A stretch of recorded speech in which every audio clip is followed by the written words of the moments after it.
A lata estava no fundo da prateleira, atrás de 2 latas de graxa e de um rolo de arame que ninguém usava fazia anos.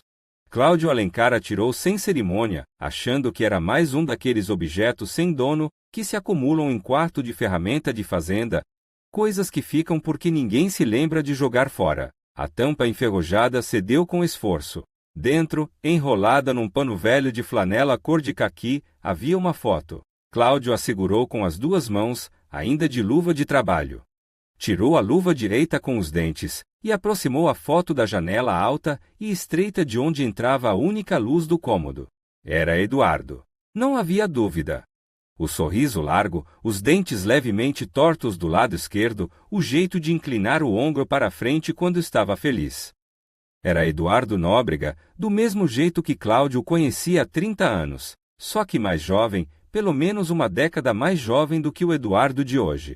Pá conto certo de hoje. Na foto, ele estava sentado no chão de uma sala desconhecida, abraçado a 2 crianças pequenas, uma menina e um menino. A menina tinha uma trança. O menino usava uma camiseta do Atlético. Os 2 estavam rindo para a câmera com o tipo de descontração que só existe quando a criança não sabe que está sendo fotografada. Cláudio virou a foto. No verso, escrito a caneta azul numa letra que ele não reconhecia. Natal de 2013. Sim, 12 anos atrás. Ele ficou parado no meio do quarto de ferramentas com a foto na mão, o sol das 3 da tarde batendo de lado pela janela, o barulho distante de um trator trabalhando no pasto. Tentou encaixar aquela imagem em algum lugar que fizesse sentido. Eduardo tinha 3 filhos.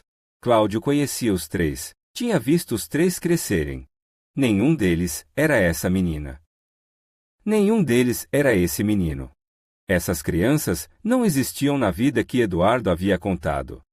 Cláudio olhou de novo para o sorriso do amigo na foto e sentiu pela primeira vez em anos que não sabia nada sobre a pessoa em quem mais havia confiado.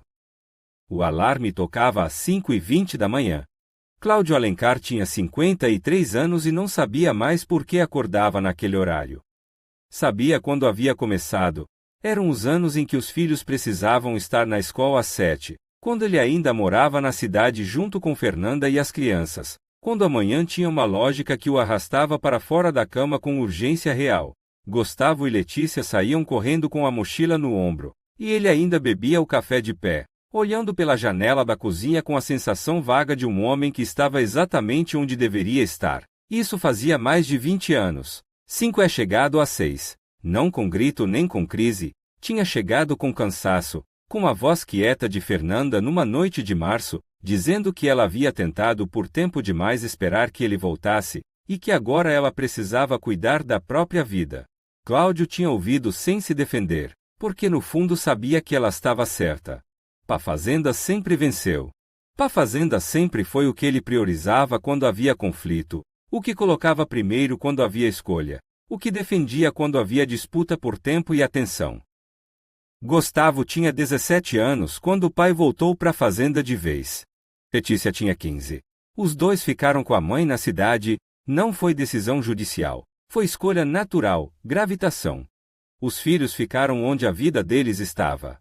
Cláudio foi para a fazenda com o peso silencioso de quem sabe que errou e aceita o preço sem reclamar. A fazenda era sua, e ele a conhecia como conhece o próprio rosto, cada declive do terreno, cada comporta do córrego, cada cabeça de gado que saia diferente do padrão. Tinha herdado parte dela do pai e expandido com trabalho próprio ao longo de quase 3 décadas. Era uma operação de médio porte, respeitada na região, com 4 funcionários fixos e mais 2 que vinham nos períodos de maior movimento. Não era riqueza, era resultado. Diferença importante para um homem criado na ideia de que o que se ganha com as próprias mãos vale mais do que o que se herda sem esforço. Mas a fazenda que antes era espaço, o lugar onde ele respirava, onde o silêncio era descanso, havia se tornado outra coisa depois do divórcio. Pá! O silêncio ainda estava lá, só que agora fazia perguntas. Eduardo Nóbrega chegava toda a última sexta do mês. Essa era a rotina há pelo menos 8 anos, talvez mais. Cláudio não lembrava exatamente quando havia começado, sabia apenas que havia um ponto em que as visitas de Eduardo deixaram de ser evento e viraram calendário.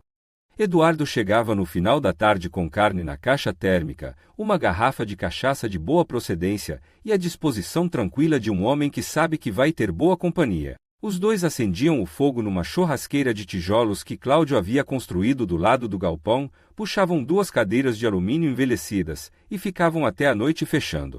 Conversavam sobre gado, sobre política do município, sobre os filhos, os de Cláudio, que ligavam com frequência irregular, e os de Eduardo, que estavam na faculdade, na vida, espalhados. Era a única pessoa do passado com quem Cláudio ainda tinha contato regular. Os dois se conheciam desde os 20 e poucos anos, quando Eduardo havia chegado na região com dinheiro de herança e vontade de investir em gado. Cláudio tinha sido o que entendia do negócio, Eduardo tinha sido o que tinha o capital. Formaram sociedade por quase 12 anos, uma parceria que funcionou bem até deixar de funcionar, quando os estilos começaram a divergir e ficou claro que era melhor separar o que era amizade do que era negócio antes que um destruísse o outro. A dissolução da sociedade tinha sido 6 anos atrás, conduzida quase no mesmo período do divórcio de Cláudio, e Eduardo havia estado presente nos 2 processos, primeiro como testemunha na dissolução, depois como amigo que apareceu na fazenda naquela noite difícil com uma garrafa de conhaque e nada de sermão. Eduardo tinha estado no casamento de Cláudio com Fernanda, em 1998. Tinha estado no hospital quando Gustavo nasceu. Tinha ajudado Cláudio a resolver o inventário do pai, que havia falecido em 2010 com a documentação da fazenda embaralhada numa confusão burocrática que levou 2 anos para resolver. Eduardo conhecia a família de Cláudio melhor do que qualquer outro homem vivo. Cláudio costumava dizer, quando alguém perguntava se ele tinha irmão, que não tinha, mas que tinha Eduardo, que dava no mesmo. Era assim que descrevia. Dava no mesmo. Essa frase havia saído da boca de Cláudio centenas de vezes ao longo de 30 anos, em almoços, em reuniões, em conversas de balcão de bar do interior. Dita com o tipo de orgulho quieto, que os homens de certa geração só permitem quando estão falando de amizade, nunca de afeto direto. Não era sentimentalismo, era fato. Eduardo era a pessoa em quem Cláudio mais confiava no mundo. E o alarme de 5h20 ainda tocava toda manhã porque ninguém tinha dado razão para mudar. Cláudio acordava, fazia café, andava até o galpão, conferia o gado com Valdecir, o mais antigo dos funcionários, e começava o dia com a disciplina de quem não tem mais família por perto para atrasar a rotina. Uma vida ordenada e vazia ao mesmo tempo, honesta no que é, mas sem o calor que torna a honestidade suportável. Eduardo era esse calor. E agora Cláudio estava parado no quarto de ferramentas, com uma foto de 2013 na mão, olhando para 2 filhos que Eduardo nunca havia mencionado e para um sorriso que ele conhecia de cor, mas que, de repente, parecia pertencer a um homem que ele não conhecia de jeito nenhum. A foto ficou em cima da bancada de madeira do quarto de ferramentas por 2 dias inteiros antes de Cláudio tocá-la de novo. Não porque tivesse esquecido. Porque precisava de tempo para pensar antes de agir, era assim que funcionava desde jovem. Outros homens reagiam no impulso, quebravam algo, ligavam para a pessoa, gritavam. Cláudio segurava. Deixava assentar. Só se movia quando tinha certeza de que estava se movendo na direção certa. No primeiro dia, ele foi conferir o gado com Valdecir como se nada tivesse acontecido. Abou café às 6, andou pelo pasto até às 10, almoçou com os funcionários, tirou uma soneca curta e acordou com o coração pesado. À noite, acendeu o fogão a lenha da cozinha mesmo, não fazendo frio suficiente para justificar, só porque queria o crepitar da madeira queimando preenchendo o silêncio do cômodo. No segundo dia, pegou a foto de volta. A examinou com calma, sem pressa, como um homem que está lendo um documento importante e não quer perder nenhuma linha. As crianças tinham entre 5 e 7 anos pelo tamanho, pelo jeito de sentar, pela proporção dos rostos. Se a foto era de 2013, hoje elas teriam entre 17 e 19 anos. Crescidas, na vida. Em algum lugar. E Eduardo nunca havia mencionado. Cláudio virou a foto de novo. Estudou o fundo da imagem com atenção que antes não havia dado. A sala era simples, sofá de couro marrom com desgaste nas bordas, parede caiada de branco, uma janela ao fundo com persiana de plástico. O que chamou atenção foi o canto esquerdo da foto. Pela janela entreaberta, era possível ver um fragmento da rua do lado de fora. Pouca coisa, um pedaço de calçada, a borda de um muro e, acima do muro, parte de uma placa de rua. A cor laranja. Um nome partido ao meio pela moldura da janela. Ele conseguia ler. Ferreira Lima. Não era muito. Mas era algo. Cláudio passou a noite do segundo dia no celular, tentando identificar rua com esse nome em cidades da região que Eduardo frequentava. Eduardo morava em Goiânia, isso Cláudio sabia.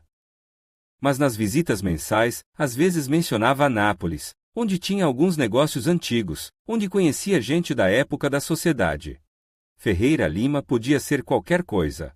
Mas as probabilidades eram mais estreitas do que pareciam num primeiro olhar. Na manhã do terceiro dia, ligou para Rodrigo, sobrinho de 26 anos que morava em Goiânia e entendia de pesquisa no jeito que a geração dele entendia. Com facilidade e sem muita pergunta. Rodrigo, você conhece Anápolis bem?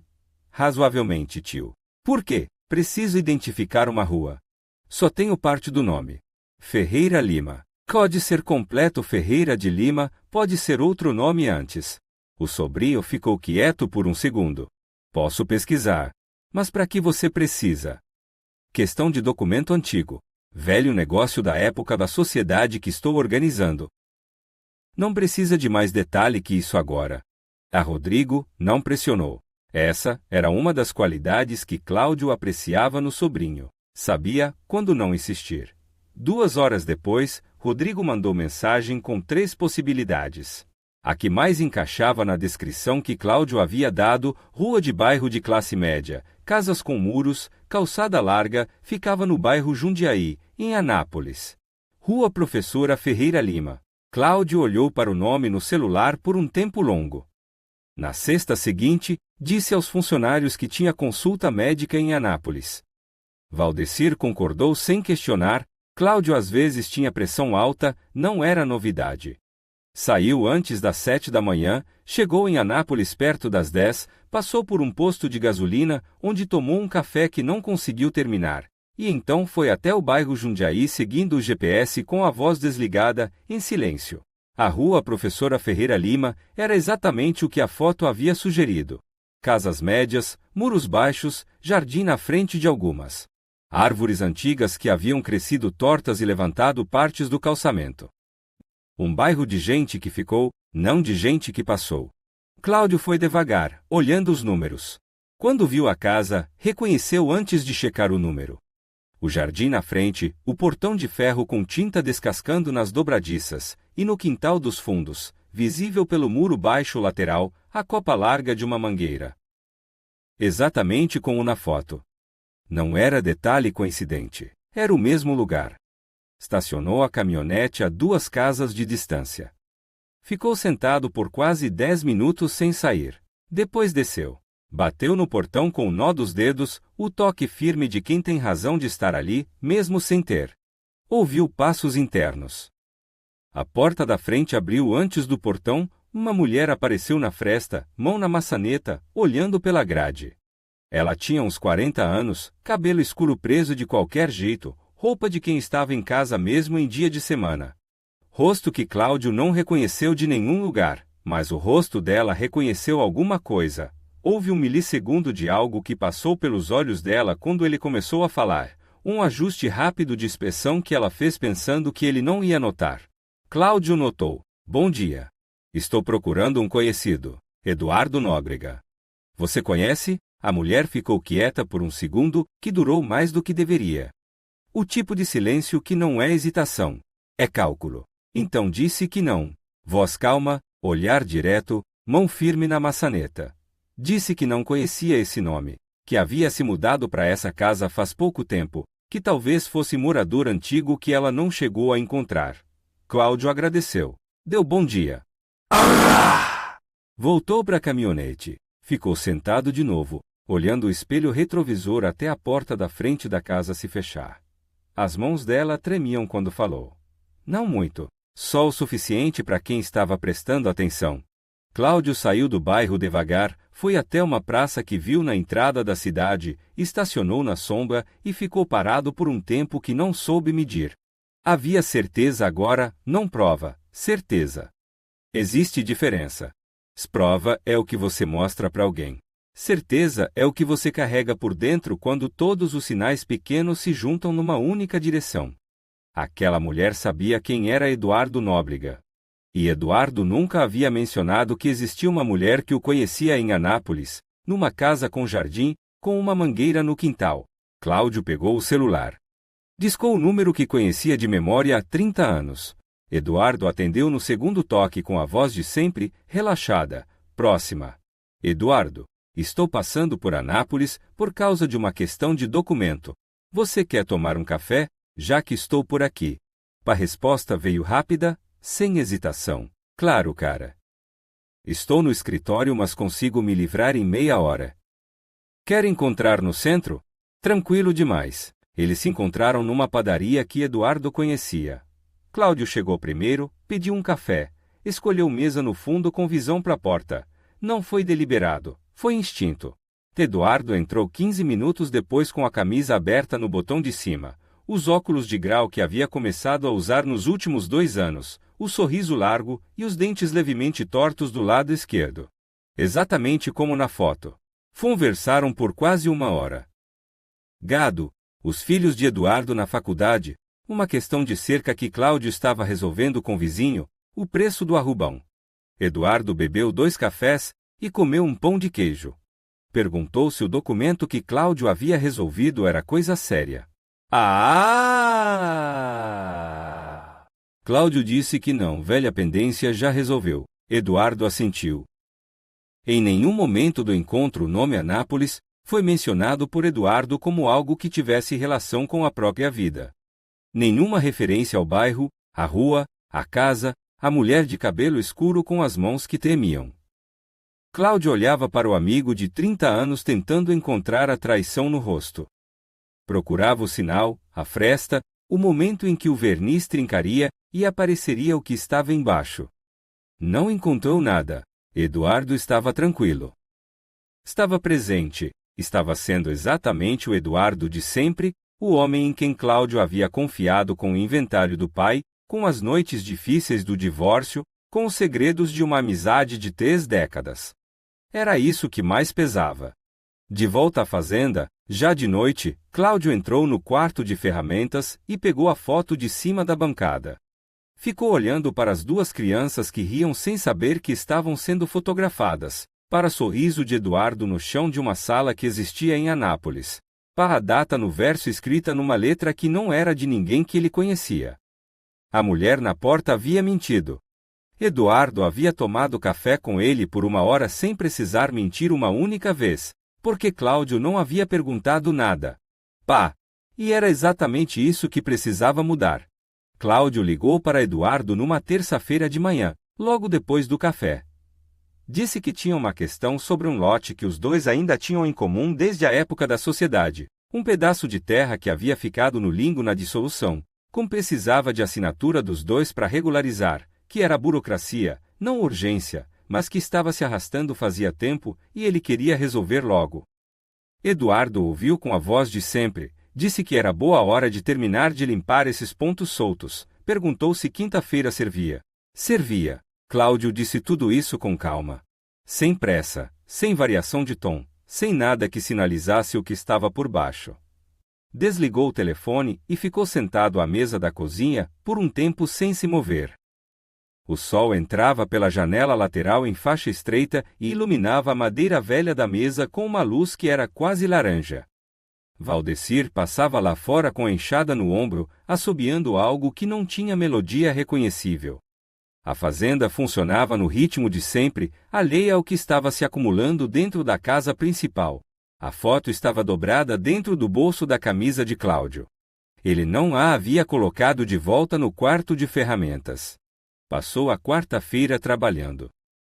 Conferiu o pasto do lado norte com Valdecir, resolveu uma questão menor de cerca que estava adiando, jantou cedo e foi dormir antes das 10. Não dormiu, ficou com o teto acima e a foto no bolso da camisa pendurada na cadeira do quarto, e ficou tentando calcular quanto tempo Eduardo havia passado construindo a vida que existia naquela foto sem que Cláudio soubesse de nada. 12 anos era o mínimo. A foto era de 2013. Mas crianças de 5 e 7 anos, em 2013, precisavam ter existido antes, precisavam ter nascido, precisavam ter sido recebidas por alguém que as desejou, ou que pelo menos aceitou que existissem.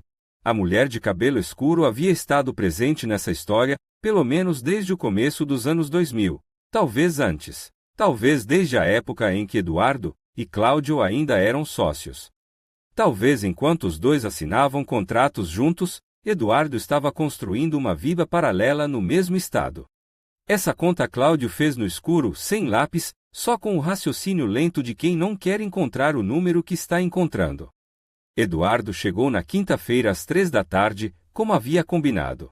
Trouxe a caminhonete branca que sempre usava para viagens, estacionou no terreiro de terra batida em frente ao galpão, com a precisão de quem conhece o lugar.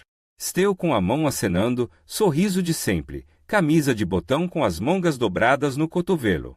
Sé. Cláudio esperou na varanda da casa principal. Entraram. Cláudio pediu café para Dona Teresa, a mulher que vinha 3 vezes por semana fazer a comida dos funcionários, e às vezes deixava algo na casa principal. Eduardo sentou na cadeira de madeira do lado da mesa, do jeito que havia sentado centenas de vezes, com a naturalidade de quem está em lugar que conhece. Os dois tomaram café. Falaram sobre o tempo, sobre a estrada que estava com trecho ruim, depois da curva da ponte, sobre o gado do vizinho que estava com algum problema de pele que o veterinário ainda não havia identificado. Eduardo esperava. Cláudio deixou o silêncio pousar. Depois tirou a foto do bolso e colocou sobre a mesa. Não empurrou em direção ao amigo. Só colocou virada para cima entre os dois. E ficou quieto. Eduardo olhou para a foto. Cláudio observou o rosto. Se viu a coisa acontecer. Foi rápido, mas foi. Um ajuste nos músculos do maxilar. Uma pressão leve que veio e foi. Os olhos que pararam de se mover por um segundo e então recomeçaram com cuidado demais. Eduardo ficou olhando para a foto por um tempo que pareceu não querer acabar. A fazenda fazia seus barulhos lá fora. Um cupim cortando capim. O latido distante de um dos cães. Nada dentro da casa. Então Eduardo falou. Não começou com desculpa. Não começou com pergunta. Começou pelo nome. A mulher se chama Renata. Voz baixa. Não arrependida, pesada. Como quem está carregando algo que havia chegado a um ponto em que não dá mais para segurar sozinho. Cláudio não disse nada. Ficou olhando. Eduardo olhou de volta para a foto. Continuou. Tinha começado no período da sociedade. Os dois estavam sócios quando Eduardo havia conhecido Renata numa feira de negócios em Anápolis. Havia quase 15 anos. Não havia sido planejado, essa foi a palavra que Eduardo usou, não planejado, como se isso fizesse diferença. Mas havia acontecido, e então havia continuado, e então havia se tornado outra coisa. Renata havia ficado grávida em 2006. Eduardo nunca havia mencionado porque não havia encontrado forma de mencionar que não destruísse tudo. Os filhos existiam. Estavam com 15 e 13 anos agora. Moravam com a mãe em Anápolis. Eduardo os via com regularidade. Cláudio ouviu tudo isso com as mãos sobre a mesa, quietas. Quando Eduardo parou, Cláudio esperou um momento. Depois perguntou a única coisa que precisava perguntar. O dinheiro. Eduardo fechou os olhos por um segundo. Sim, só isso. Uma sílaba. Cláudio precisou de tempo para deixar o sim assentar antes de continuar. A herança do pai havia entrado na conta da sociedade em 2011, quando o inventário foi finalmente resolvido. Cláudio havia colocado a maior parte lá porque confiava no crescimento que os dois estavam construindo, porque havia projetos planejados, porque Eduardo era o melhor amigo que tinha no mundo e o mundo era feito de alguma coisa sólida. Ao longo dos anos seguintes, Eduardo havia usado a conta conjunta da empresa, antes da dissolução, para cobrir despesas da vida em Anápolis, escola das crianças, aluguel da casa, Despesas correntes de uma família que existia em paralelo à que o mundo oficial conhecia. Quando a sociedade foi dissolvida em 2020, o dinheiro que deveria ter sido dividido já não estava inteiro. Cláudio havia recebido menos do que era seu porque parte do que era seu já havia ido embora, gasto em anos de silêncio, em escolhas que Eduardo havia feito sem nunca consultar o homem cujo dinheiro estava usando. A herança do pai de Cláudio havia financiado a outra vida de Eduardo por anos. Cláudio ficou olhando para o amigo. Sentiu a ferida se abrir em camadas, uma debaixo da outra, como o terreno que cede. Primeiro a família que não existia. Depois o dinheiro. Depois a compreensão mais funda e mais escura. Que nos anos em que ele havia achado que estava construindo algo com o melhor amigo, estava sendo esvaziado por ele. Devagar, com método, com o tipo de cuidado que parece consideração, mas é só autopreservação. Eduardo estava falando ainda alguma coisa sobre pressão, sobre não ter tido saída, sobre o amor que havia sentido pelos filhos e que não sabia como proteger de outra forma. Cláudio ouviu as palavras sem que entrassem. Eram palavras de homem que estava tentando explicar o que não tem explicação que caiba na boca. O silêncio após a confissão foi mais honesto do que tudo que Eduardo havia dito. Cláudio olhou para a foto uma última vez. Para as duas crianças rindo no chão de uma sala de Anápolis, alheias a tudo. Para o sorriso de Eduardo com os dentes tortos do lado esquerdo. Para o Natal de 2013 escrito no verso com letra que não era de ninguém que ele conhecia. Então levantou a cadeira, foi até a porta da cozinha e chamou Dona Teresa. Pediu que recolhesse as xícaras. Voltou para a sala. Eduardo ainda estava sentado. Os olhos marejados agora, o queixo com uma tensão que tentava se segurar. Cláudio ficou de pé e falou com voz que não tremia. Pode ir embora, Eduardo. Não foi grito, não foi choro. Foi o único pedido que ainda fazia sentido ser feito. Eduardo ficou parado por um segundo que pareceu não acabar. Depois levantou. Pegou as chaves que havia deixado sobre a mesa. Parou um instante na soleira da sala, sem se virar. Então saiu. Cláudio ouviu os passos cruzando a varanda, o terraço de pedra, o terreiro de terra batida. Ouviu a porta da caminhonete abrindo, o motor ligando com o tranco de sempre, a marcha que engatou. Ficou parado no meio da sala da fazenda, enquanto o barulho do motor foi ficando menor, até sumir na curva do acesso principal. O copim lá fora continuou cortando capim. O cão lá na frente latiu uma vez e parou. A fazenda não sabia de nada. Cláudio ficou de pé no meio da sala por um tempo que não contou, com a foto ainda sobre a mesa. Com o café pela metade nas duas xícaras que Dona Teresa ainda não havia recolhido. Com o peso de 30 anos que havia mudado de forma em menos de uma tarde. Não havia nome imediato para o que sentia. Raiva seria simples demais. Tristeza seria insuficiente. Para outra coisa, a sensação de que o chão em que havia construído a parte mais sólida da própria vida havia se revelado como outra coisa e que agora ele precisava descobrir se ainda havia chão embaixo desse. Pela primeira vez em anos, o alarme de 5h20 parecia um problema que poderia, talvez, ser resolvido. Naquela noite, Cláudio não acendeu o fogão a lenha. Fez o jantar no fogão comum, arroz e feijão, e um pedaço de carne que tinha sobrado do almoço dos funcionários, e comeu na mesa da cozinha com a televisão desligada. Não havia nada que quisesse ouvir. O silêncio da fazenda estava fazendo seu próprio barulho, o vento no capim lá fora, o copim distante, o rangido de madeira que a casa velha fazia quando a temperatura caia depois das 8. Sons que ele conhecia tão bem que normalmente não ouvia. Naquela noite, ouvia cada um. Depois do jantar ficou sentado com um copo de água na mão sem beber, olhando para o centro da mesa, onde a foto havia ficado por dias. Ele havia colocado a foto num dos gaveteiros do escritório antes de Eduardo chegar. Não queria que ficasse à vista depois. Não queria continuar olhando para ela. Ciava, mas ela continuava lá dentro da gaveta e ele sabia disso, e era o suficiente. Lavou a louça devagar. Apagou a luz da cozinha. Foi dormir antes das 10, o que não fazia desde que era criança. Acordou às 5h20 com o alarme. Ficou deitado, olhando para o teto, com o celular vibrando sobre a mesinha de cabeceira. O céu pela janela do quarto ainda estava escuro. Lá fora, o gado dormia. Valdecir não chegaria antes das 7. Não havia nada na fazenda que precisasse de Cláudio antes das 6, antes das 7, talvez antes das 8. O alarme tocou por mais alguns segundos e parou sozinho. Cláudio ficou deitado. Pensou no Henrique. Não havia planejado pensar nele, o pensamento chegou sozinho, como chegam os pensamentos nas horas em que o corpo está quieto e a cabeça não. Henrique tinha 26 anos, trabalhava numa empresa de logística em Goiânia. Ligava às vezes no fim de semana, com a voz de quem quer estar presente mas não sabe bem como. Eram conversas curtas. Bem está, pai, bem.